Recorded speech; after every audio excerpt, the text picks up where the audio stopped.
All right, we are coming back through the official trailhead of Notch Peak. There's the canyon right there. Just came through here. I suppose this is the official start here. I started back. I parked the truck back here. It's about a half mile down the road. You can get a vehicle up here. You can see there's actually a small lot. You're beating the hell out of your vehicle, but pretty much to get to where I'm at the cabin, it was that was probably the worst of it to get to the cabin. This isn't bad up here, but I parked down at the cabin. The cabin was referred to, if I remember right, in that there's some more parking here. I don't know how often it is that this place fills up, because today it's only me out here.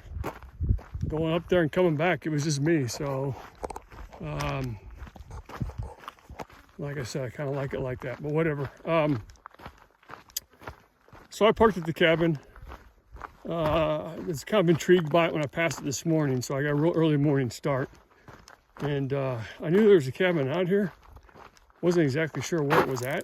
And when I found it, I decided to park there and start prepping from there. So, but this is the cabin that the person who was signed off on that right on the summit log was referring to. They stayed here. I don't know if they actually stayed in the cabin. I put my head in it this morning, and it was pretty rough. I mean, it would definitely provide good shelter from cold weather, like cold winds and rains. But man, I tell you what, people have freaking trashed it. There's garbage all over. I'm gonna pick up a lot of it today before I leave. But you know, there's a lot of old MRE wrappers and packaging laying all over, and I don't know. I don't get people. I'm not sure why they think that that's good to leave that stuff around. But whatever. I'll pick it up and get rid of it. But these cabins are interesting. It's not uncommon out here. New Mexico, Arizona, Utah, Nevada, to where you'll be out hiking around or out driving in the middle of nowhere and there's just a cabin just sitting there. Some of them kind of like the Swayze cabin that we did in the San Rafael Swell a couple days ago. I have a bit of a history, I have some write-up on it. This one here, I don't know what the story is with it. I don't know if it was a cowboy cabin, a miner's cabin. It could have been done. It could have been a cabin that, well, CCC, who was a youth corps that was popular back in the 40s and 50s, that rebuilt a lot of the stuff out here. It was a way of putting kids to work, and it's actually worked out well. But they rebuilt a lot of the trails and what have you at the Grand Canyon, pretty much any national park. The CCC, the hell was it? Civilian Conservation Corps, something like that. But it was composed of teenagers. I think they had an upper limit on how old you could be, maybe low 20s. And it was just kind of their way of giving back to society. And so they did a lot of work out here as far as rebuilding trails and buildings. And I know that they also built some cabins for themselves to stay in as they worked. I don't know if this is one of them or not. I didn't see any kind of signage or placards talking about this cabin. So if anyone knows what it is, let me know. So anyway, the hike itself, the Notch Peak, freaking outstanding. So outstanding. I'm just gonna do another quick scan. We came from up this trail here. Total time to go out there was about 3 hours, and right now I'll be back within 2 hours. So you're looking at 5.5 hours at normal pace to get out there. There's the actual trail itself is a lot like what we're walking on right now. It's kind of the crushed gravel, river rock type stuff. As you get closer to the top up there by that ridge line, it does get into more of almost like a scree So you gotta be careful where you put your feet, and you will be using your hands to pull up in certain areas. As you come out of the canyon, back up a little bit before you get to the ridge. As you come out of the canyon, it's dependent that you use your hands to pull on branches. And like I said, you're pretty much going straight up in some of those places there. The trails are marked pretty good with the rock cairns. There's a couple of sketchy situations, sketchy areas that it's like, I wonder about this one here. But eventually you'll pick up the trail again. Yeah, you can get lost. Of course you can. So, try to have a map of some sort, whether it's a digital map on your phone. Again, I use Onyx. It's my understanding that some people, they get to that ridge between the two peaks and they look out over the valley and they think that that's it. They think that, oh my God, look at all, and it is rather impressive. But that is not it. So, unfortunately they stop there for, maybe they think that's the hike, or they get too tired, or they look up at the actual notch peak and say, yeah, you know what, this is good enough for me right here. So anyone who's going to do this hike, keep in mind that when you get to that ridge and you're looking out over the canyon and over the valley, that is not the finish line. So as you get to the ridge and you're looking out over those impressive straight walls, take a look to the left. That's the notch. There is another peak to the right. That is not the notch. So don't go climb that one and say, whoops, I got the wrong one, because that's going to make for even a longer day. The information I've got is that the notch to the summit, the peak itself is 9,295 feet is what that is. Yeah, that's not too bad. That's not too bad. It is one of those hikes that kind of the underground world in Utah and in the Southwest they know about, and it's on their list of things to do. And yeah, so it's definitely something that if you're down here, or out here I should say, in this part of Utah, which is pretty much the extreme western side, especially if you're off of Route 50, take a look at the notch. I don't even know how the hell I found out about it. So I think I was looking at a map and looking for a place to stay, and somehow I came across it. Had just enough internet service to do some research, and I found out that this thing is kind of a bigger deal than what I thought. I hadn't heard of it until a couple days ago. So let's see, my numbers, like I said, I'm about 5 hours. I'm about 4.5 right now. By the time I get back to the Jeep, it's going to be about 5. My distance is, I just hit 9 miles right now. So if you actually leave, and I'll be about 9.25 by the time that I'm done.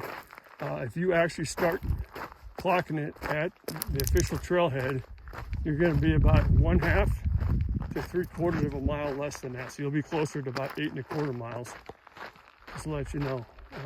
But if you park at the cabin, you have to hike to the trailhead anyway. You might as well get credit for it. So total elevation, or the ascent that I put in, total ascent is going to be right about, I'm showing 2838 right now. And I'm pretty sure that's about what I had on the summit. So that tells you anything, that you're getting all of your gain on the way up there. So you're getting more than 2,800 feet in 4 miles. So I was not expecting that. I'm not disappointed. That's a hell of a day. But kind of like somebody else stated up there in that summit log, this hike was a little more colorful, let's put it that way, than what I was thinking it would be. So it was definitely worth coming out here to do. So no question about it. So the only drawback, I don't know if you guys know what the hell one of these, I don't know, it's called like a tarantula wasp, a hawk wasp, something like that. But it ain't a normal looking wasp. At first I thought this thing was like a hummingbird. It kind of sounds like a hummingbird when it's around you, but you quickly realize when it lands that it is not a freaking hummingbird. And I'm not sure why God invented these things. I mean, I can't think of any reason for it. But the reason why I bring that up is they are everywhere out there. So, and you can hear them coming in as they start to fly in around you. And when they land, they have this really weird red-looking abdomen, at least the ones I've seen. And I mean, they're just a little bit smaller than if I were to take my hand and splay out all my fingers. They'd be just a little bit smaller than that by the time that they're done. You know, putting their legs and all that crap out there. So they are nasty. Like I said, I know some of these things actually eat like tarantulas. They go down into the tarantula holes and they freaking eat them, put their larvae in them. It's a mess. But anyway, so I don't know if it was the types of bushes that are out there, or I mean, honestly, I haven't taken a shower in like a month, so maybe it was my stench. Even though I don't stink, I mean, I clean myself all the time. Or if it's, I don't know what, maybe there's a lot of tarantulas out there. I didn't see any, but maybe there are. Maybe that's why there's so many of those damn wasps out there. But they are nasty. Other than that, like I said, I would definitely give this one 2 thumbs up. So I'm going to put this one down on my map as a keeper. I'd love to do it again. And now, you know, especially now that I know exactly where to go.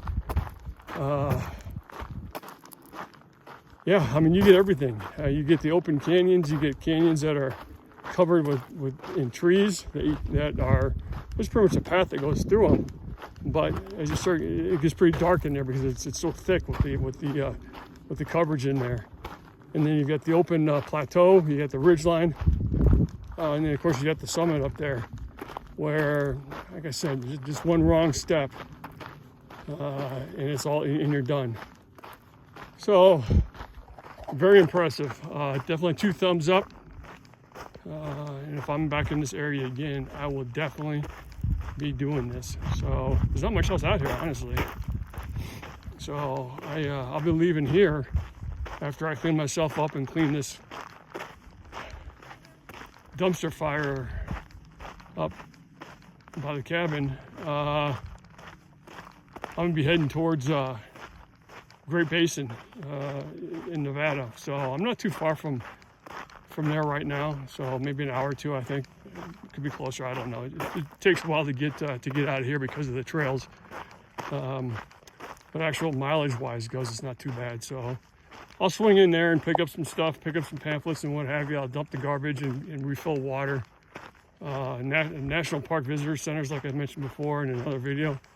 A great place to refill any kind of water container. Because they've got all kinds of spigots and hoses and crap to do that. Anyway, we're coming up on where I'm parked.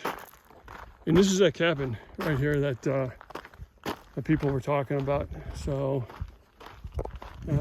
looks like, it does look kind of like a lot like the Swayze cabin. So as I mentioned, I did poke my head inside. Here's the BS crap that people leave laying around. But anyway, it's got the tar paper for the roof. We saw that over in Sago Canyon at the ghost town out there. I haven't actually walked around this yet, so you got to have your bed springs, mattress springs. It seems like there's a set of those at every cabin.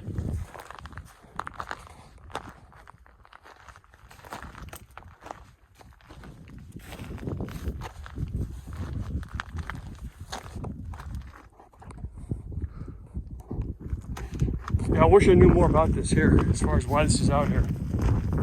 Who built it? I'll go inside and take a look and see if I see anything I missed earlier, but the windows are all boarded up because there's freaking glass laying everywhere, so I'm guessing that it's because all the glass broke out of it long ago. So,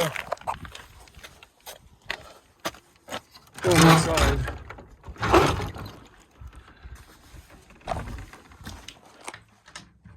There you go. So you got more freaking garbage. Let me see if I can get the door to stay open here. Hang on.